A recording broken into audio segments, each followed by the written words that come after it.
नमस्कार मंडळी, मी क्रांती रेडकर वानखेडे तुमचं सगळ्यांचं मनापासून स्वागत करते ह्या आपल्या शब्दसुरांच्या सुरेल कार्यक्रमात, ज्याचं नाव आहे महफिल.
चंद्रचूड यांचं.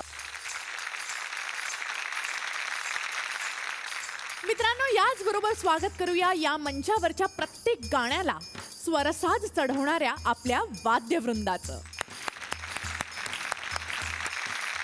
महफिल कोणतीही असो, दिग्गजांच्या उपस्थितीशिवाय त्या महफिलीला रंगत चढत नाही. आपल्या प्रत्येक भागात आपल्या सोबत एक खास पाहुणे असणार आहेत आणि हे खास पाहुणे खरंच किती खास असणार आहेत हे तुम्हाला आजच्या पाहुण्यांना भेटून लक्षात येईलच. आपल्या आजच्या पाहुण्यांविषयी मी काय सांगू. वयात आलेला प्रत्येक तरुण ज्या आवाजाचा पहिला नशा अनुभवतो, अगदी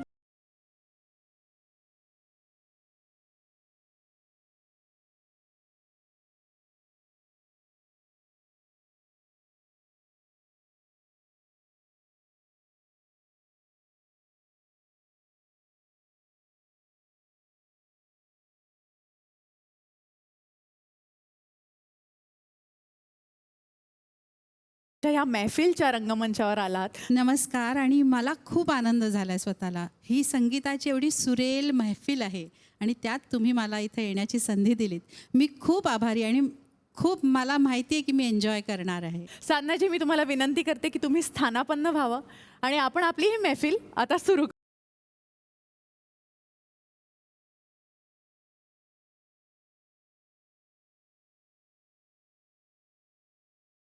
आता आपले खास पाहुणे सज्ज झालेले आहे, वाद्यवृंद सुद्धा सज्ज आहे. तर आता आपण सुद्धा सज्ज होऊया ह्या शब्दसुरांच्या मैफिलीत रंगून जाण्यासाठी.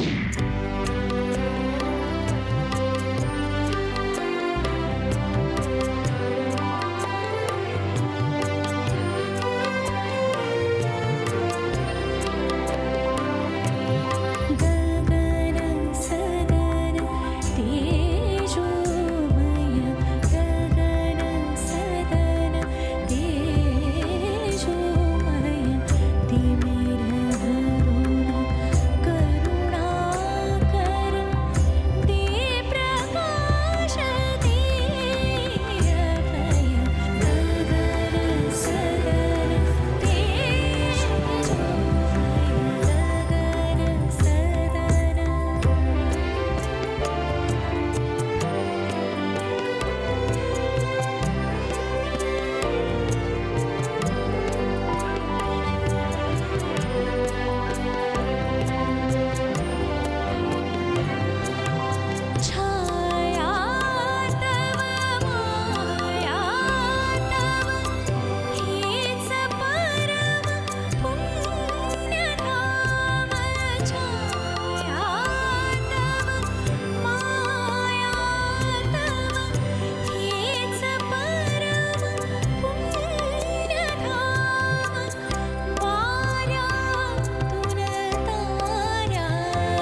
सावनी, क्या बात है.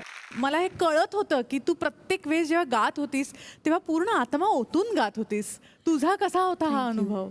जेव्हा कुठलीही पंडितजींची रचना मी मंचावर गाते तेव्हा खरंच एक वेगळं दडपण असतं.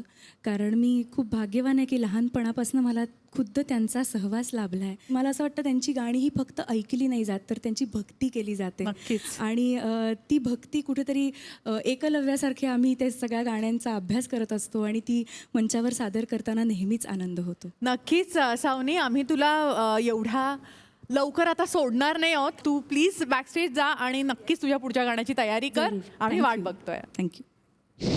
सावनीचं तर मी खूप कौतुक केलंच, म्हणजे ती सॉलिडच गायली. पण मला एक गोष्ट जाणवली, ती हे गाणं आपण नेहमी ऐकतो तसं मला ऐकू नाही आलं. म्हणजे ऑफकोर्स मी तानसेन नाही आहे, पण नक्कीच कानसेन आहे. काहीतरी वेगळी बात होती ह्या गाण्याच्या बांधणीमध्ये, किंवा ते काहीतरी ॲडिशनल एक जादू होती, आणि ते म्हणजे आपले म्युझिक मास्टरच आपल्याला सांगू शकतील. सो मी वळते आहे अविदादाकडे.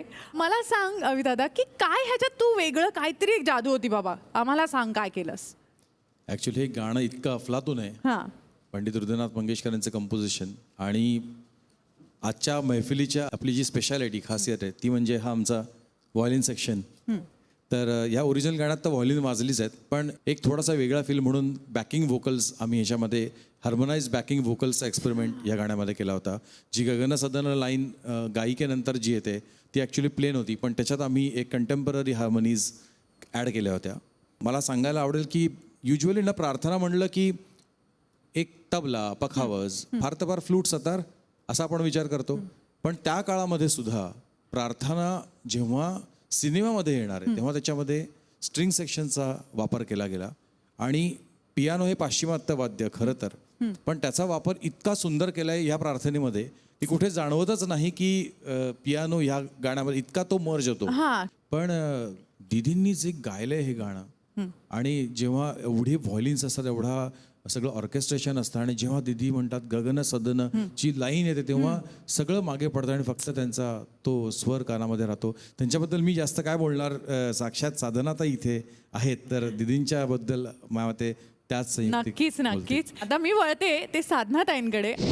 मला खरंच जाणून घ्यायचंय की तुमचा अनुभव कसा आहे लता दीदींबरोबर? खरं सांगायचं तर लता दीदी हे नाव घेतलं किंवा त्यांच्या गाण्याबद्दल विचारलं ना की मी अशी अंतर्मुख होते की काय बोलायचं. म्हणजे 7 सूर ज्यांच्या कंठामध्ये असे म्हणजे उभे आहेत असे म्हणतात ना अक्षरशः, कारण त्या साक्षात सरस्वती देवीचा अवतार आहेत. म्हणजे खूप भरून येतं त्यांच्याबद्दल बोलताना.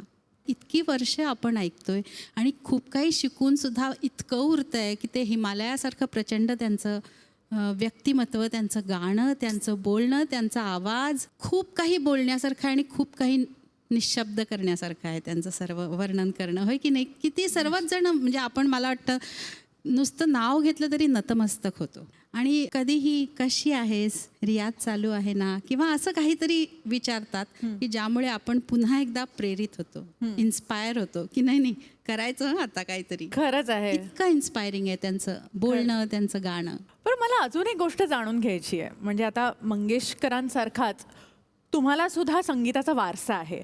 म्हणजे तुमच्या आई ह्या तुमच्या पहिल्या गुरु, त्यानंतर कल्याणजीभाई, आनंदजीभाई, आणि त्याचबरोबर पंडित जसराज यांच्याकडून तुम्ही संगीत शिकला. तर मला हे जाणून घ्यायचंय की तुम्ही कुठला फॉर्म जास्त एन्जॉय केला? अगदी लहानपणी माझ्या कानावर जे पडलंय ते शास्त्रीय संगीत. कारण आई घरात क्लासिकल शिकवायची, विद्यार्थिनी यायच्या, आई रियाज करायची. माझ्या लक्षात पण नाही तिने पहिल्यांदा मला केव्हा शिकवलं, पण मालकंस शिकवला होता. साधनाजींबरोबरची ही गप्पांची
अभिजित क्या बात आहे, खूप मस्त वाटलं. साधनाजी तुम्ही खुश झालात का? कारण की ही फरमाईश तुमची आहे. अप्रतिम गायलाय अभिजित, किती सुंदर, इतका अवघड, सगळ्या जागा सुरेख आल्या, अगदी खूप छान, मजा आली. आणि तू तर बादशाच आहेस लाईव्हचा असं म्हणायला हरकत नाही, कारण की तू जे खुलून गातोस आणि तुझा आवाज इतका खडा आणि दमदार आहे. बेसिक काय माहिती आहे का, सुरेश वाडकर आणि त्यांचा आवाज, त्यांची गाणी, हे एक असं कितीतरी पिढ्या घडवल्यात त्यांनी. करेक्ट. म्हणजे त्यांनी त्यांची गाणी इतकी गायली नसेल की इतकी आम्ही गायली आहेत त्यांची गाणी. हो, म्हणजे प्रत्येक खरंय. दिवशी ते पारायण अशी. म्हणजे तो एक काळ, म्हणजे जशी आता चर्चा सुरू होती की लाईव्ह सगळं तेव्हा व्हायचं, तेव्हा असं वाटलं की आपण त्या काळात आहोत आणि आपणच काहीतरी असं गातोय आणि हा सगळा इतका माहोल, हे सगळं इतकं छान अविनाश दादा आहे, एवढे सगळे आर्टिस्ट एकत्र एवढ्या एका स्टेजवर, आणि असं कधी नसतं ना, असं अनुभवायला कधी मिळत नाही. कधी कधी आम्ही ट्रॅकवर वगैरे गातो, पण असं लाईव्ह सगळं छान वाटलं. त्यात हे मेलोडियस गाणं इतकं सुंदर आणि सुरेशजींनी गायलेलं, अजरामर केलेलं, त्यामुळं. आणि साधनाताई साक्षात समोर आहे, तो आहेस, क्या बात आहे. म्हटलं चला पाहिले नाही मी तुला. नाही म्हणजे खरंच आमचा प्रयत्न सुद्धा हाच आहे की जास्तीत जास्त अनुभव लोकांना द्यायचे आहेत म्युझिकली, जे त्यांना आधी मिळाले नाही आहेत. आणि ह्या लाईव्ह म्युझिशियन्सना इथे घेऊन त्या प्रकारचं किंवा त्या दर्जाचं सादरीकरण तुमच्याकडून आणि या म्युझिशियन्सकडून आम्हाला करून द्यायचं आहे, जेणेकरून कुठेतरी सगळे प्रेक्षक सुद्धा म्युझिकली समृद्ध होऊन जातील. You know. अगदी. सो खूप छान वाटलं. All the best. थँक्यू. तर साधनाताई आज इथे आहेत आणि ते गाणं झालं नाही तर कसं चालेल? तेच आय नो तुम्हाला कळलंच असेल, कारण की माझ्याही प्लेलिस्टमध्ये तेच गाणं आहे टॉपला आणि तुमच्याही प्लेलिस्टमध्ये तेच गाणं आहे टॉपला.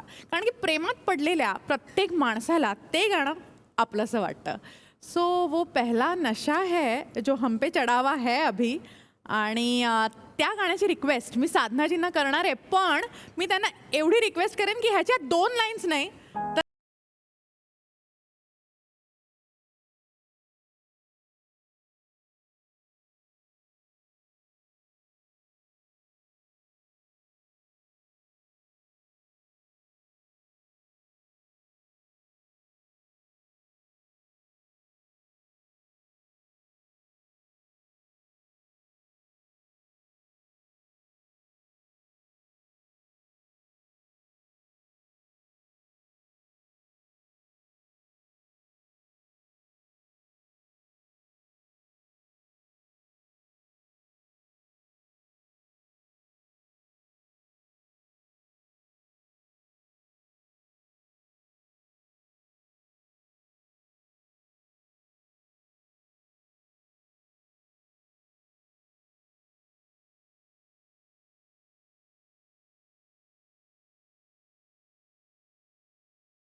वाव, कमाल कमाल तुमच्या पण आवाजात. ह्या गाण्यामध्ये मी नुसतं गाऊन नाही, यांनी इतकं सुंदर सगळ्यांनी वाजवलं अविनाशजी, आणि खूपच मजा आली. म्हणजे गाताना मला खूप मजा आली, आणि आय एम शुअर जतीन ललित जे ऐकतील तेव्हा नक्कीच दाद देतील ते. क्या बात है, क्या.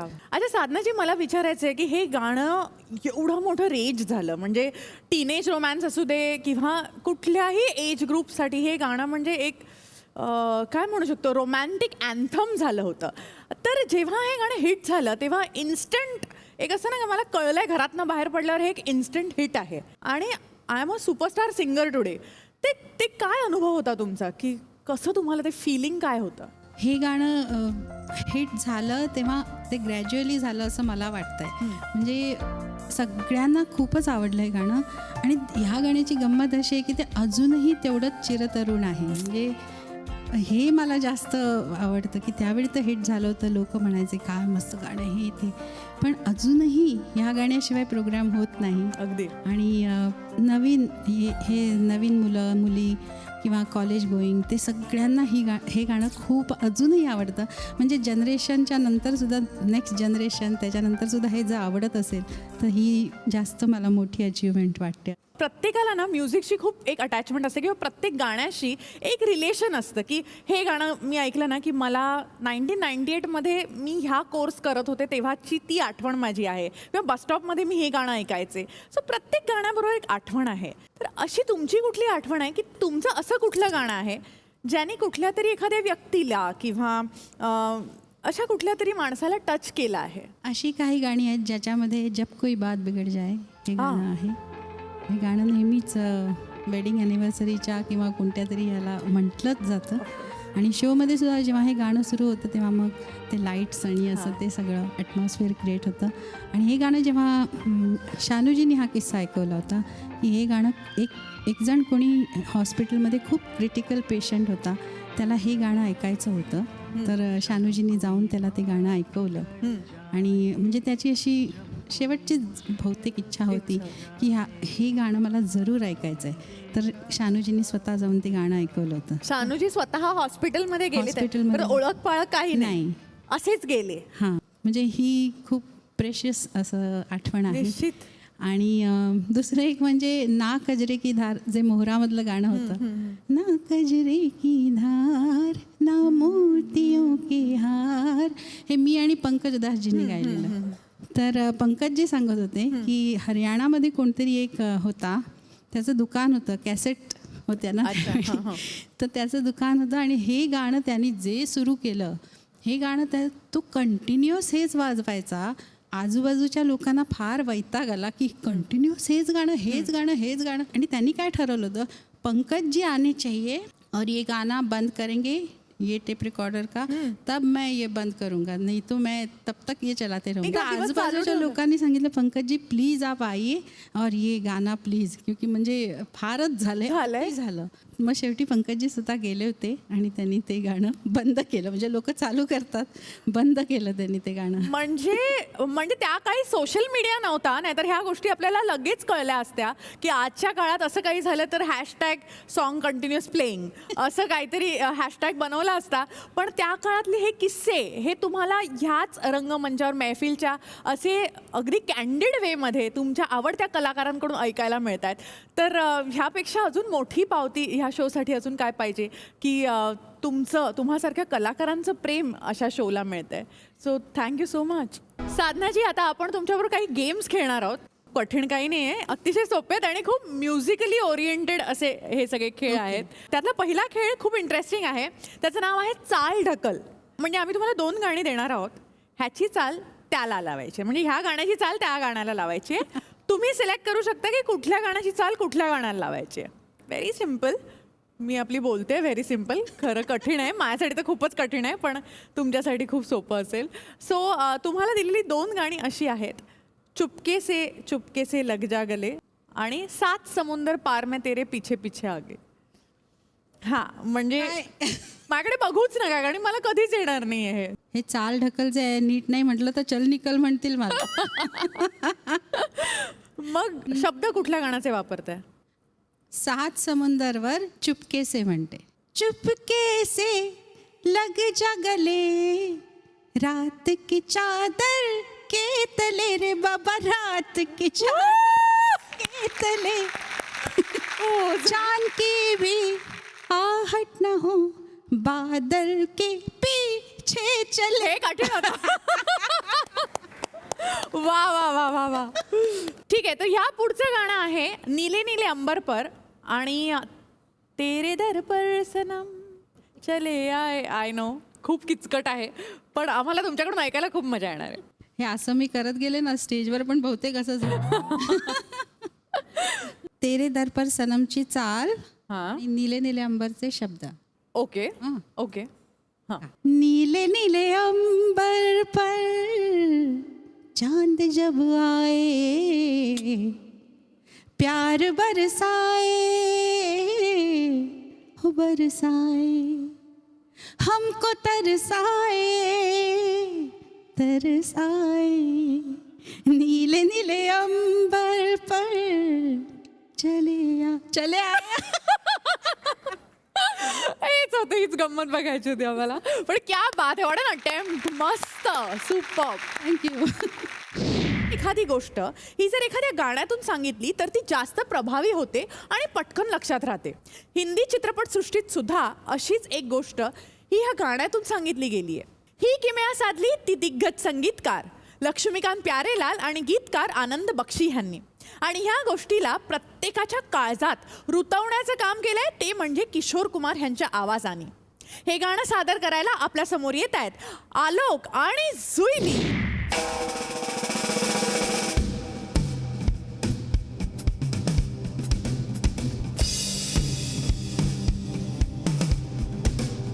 रोमियो जूलियट, लैला मजनू, शीरी और फरहाद, इनका सच्चा इश्क जमाने को अब तक है याद.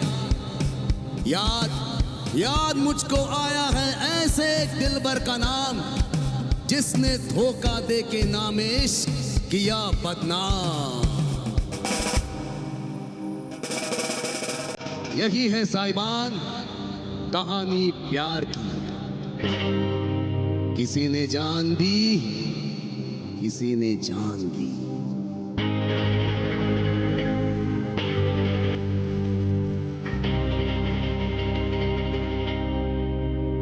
एक हसीना थी, एक दीवाना था,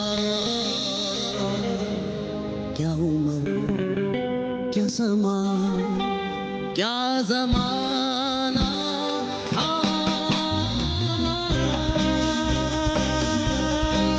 एक हसीना थी, एक दीवाना था, क्या उम्र क्या समा क्या जमाना.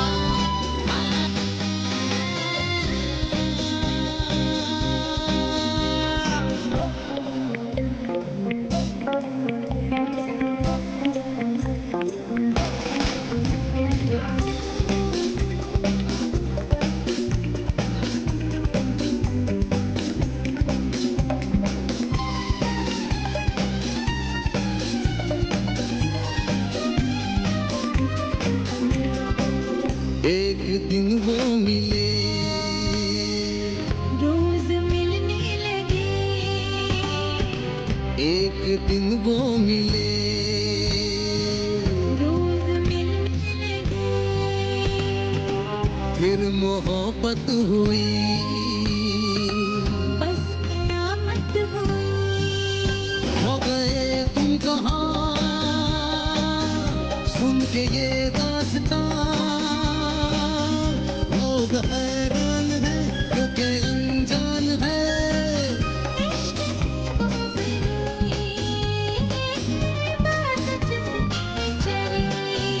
अरे उस गली में मेरा आना जाना था,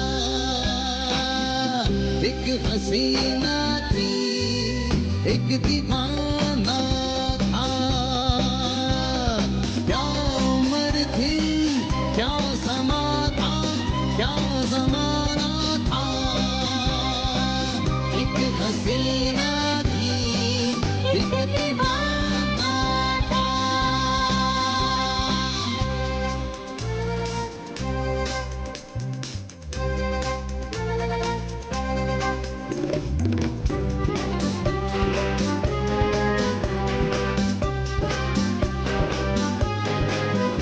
उस हंसी ने कहा,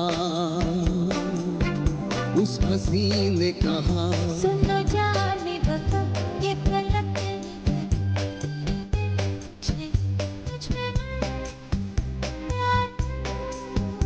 बात कुछ और थी, वो नजर चोर थी।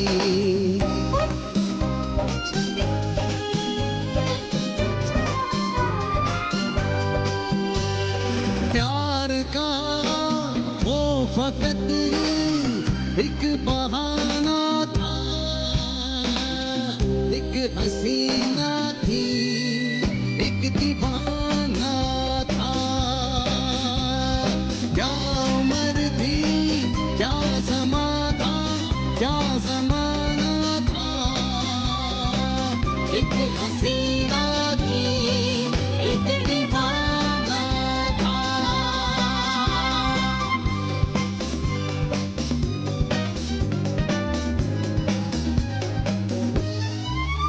ला ला ला ला ला ला ला ला ला ला ला।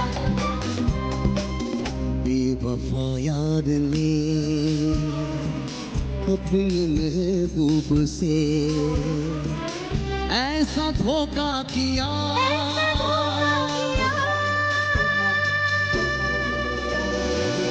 ऐसा धोखा किया। जहर उसको दिया, जहर उसको दिया।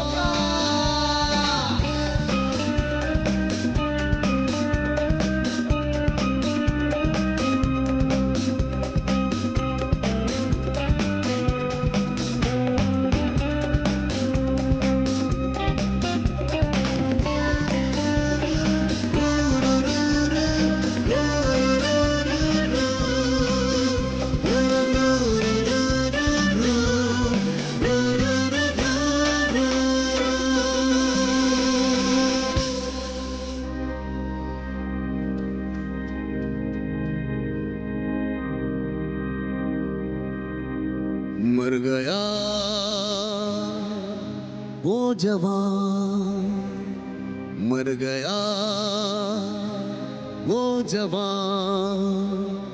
अब सुनो दास्तां, जन्म लेके कहीं फिर वो पहुंचा वही, शक्ल अनजान की, अक्ल हैरान की। सामना जब हुआ, सामना जब हुआ, फिर वही सब हुआ। उस पे ये कर्ज था, उसका ये फर्ज था। कर्ज को फर्ज अपना चुकाना था। आ, आ, आ, ला ला ला ला ला ला ला ला ला ला ला ला ला ला ला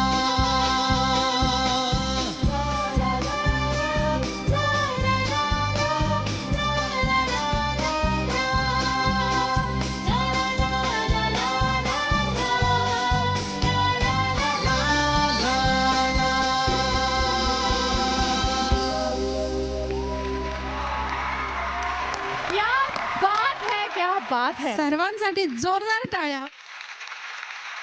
साधारणतः किशोरदांबरोबर तुम्ही काही गाणी सुद्धा गायलेली आहेत. नीले नीले अंबर पर आपण जेव्हा जेव्हा गाणं घेतो स्टेजवरती तेव्हा लोक अक्षरशः स्टँडिंग ओवेशन देतात आपल्याला. किशोरदांबद्दल काहीतरी सांगा ना मला. नीले नीले अंबर मी जेव्हा म्हटलं तेव्हा त्यांनी त्या ट्रॅकवर गायलं होतं फिल्म कलाकारचं गाणं. आणि त्यावेळी मी खूप नवीन होते, नवीन सिंगर, नवीन आवाज. तर कल्याणजीभाई आनंदजीभाईंनी ठरवलं की ह्या ट्रॅकवर तू गा, म्हणजे तुला एक संधी मिळेल, एक प्रॅक्टिस होईल आणि बघू कसं गातेस. मग फिल्ममध्ये नव्हतं पण ते आहे ट्रॅकमध्ये आणि ऐकायलाही मिळतं. म्हणजे आता 2 लाईन 2 लाईन. नीले नीले अंबर पर चांद जब आए, प्यार बरसाए.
क्या बात.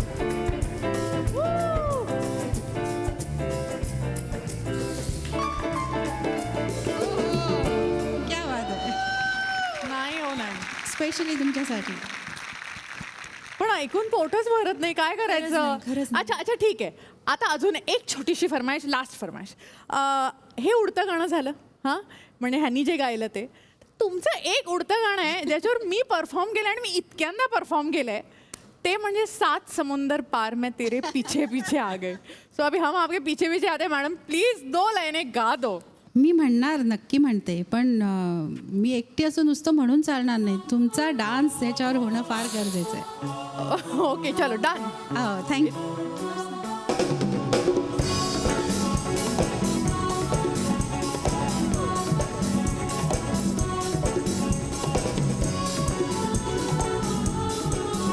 ला ला ला ला ला ला.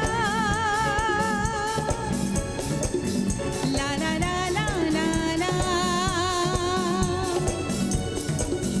ला ला ला ला ला ला. ला ला ला ला ला ला. सात समुंदर, सात समुंदर पार मैं तेरे पीछे पीछे आ गई. मैं तेरे पीछे पीछे आ गई. जुल्मी मेरी जान, ओ जुल्मी मेरी जान, तेरे कदमों के नीचे आ गई. सात समुंदर पार मैं तेरे पीछे पीछे आ गई. मैं तेरे पीछे पीछे आ गई.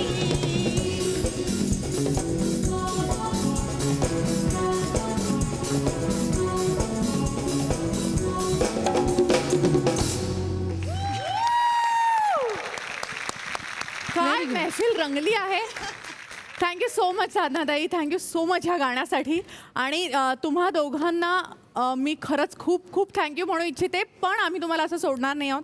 तुम्हाला अजून पण गाणी गायची आहेत आणि आय एम शुअर तुम्हाला त्याची तयारीसुद्धा करायची. सो तुम्ही बॅकस्टेजला जाऊ शकता आणि आम्ही तुमच्यासाठी थांबलोय. थँक्यू. येस.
चमचम करणारी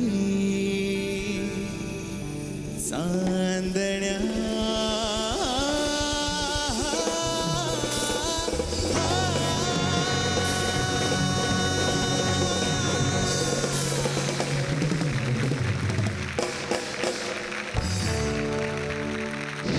आपली ही शब्दसुरांची महफिल अशीच रंगत जाणार आहे.